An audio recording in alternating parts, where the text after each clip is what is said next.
First time in history we really have a truly global empire. It's not an American empire, it's not a national empire, it's a corporate empire.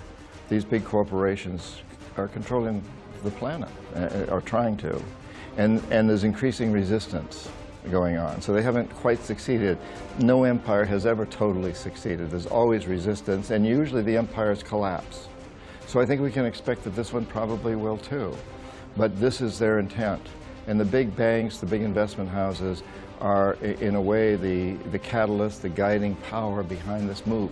Other corporations are also very much involved. Big agribusiness, the big oil companies, the big chemical companies, some of the big merchandising and retail companies. But the driving force always is money. And so the big investment houses and banks have a tremendous amount of power here. And truly, their goal is nothing less than creating an empire.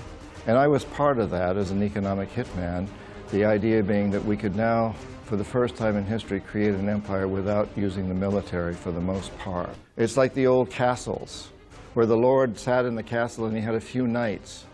And below him were all the serfs, the bourgeoisie, the bourge people, the people who lived in the bourges. And suddenly the lord of the castle told these people who've lived on this land and farmed the land and made things from the land for years, they were suddenly told, you don't own the land. The Lord owns the land, and he'll let you use it, but you've got to give 80% of all your produce to the Lord. If you don't, his knights will come in and kill you, or they won't protect you from the knights from the other castles who will attack you. We're experiencing that same system today. But today the castle is the world.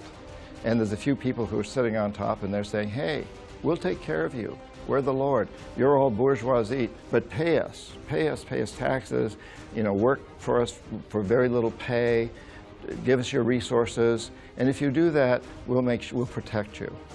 From who? Basically protect you from us.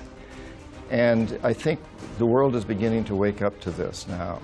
The banks that you mentioned are sitting at the top of the castle.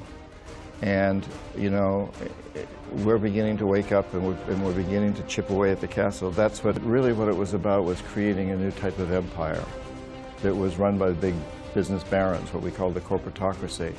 But that wasn't ever taught in schools, and it still isn't. I had to learn that from personal experience. So I did it as I was on the job. I began to understand that these loans that we were making to these countries really weren't helping the countries at all. They were helping our own businesses, especially some of the big wealthy families, the famous 1%, which is really more like 0.0001%.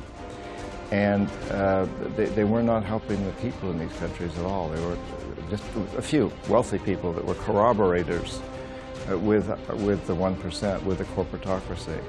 But that's never taught, and I had to dig beneath the surface to really understand.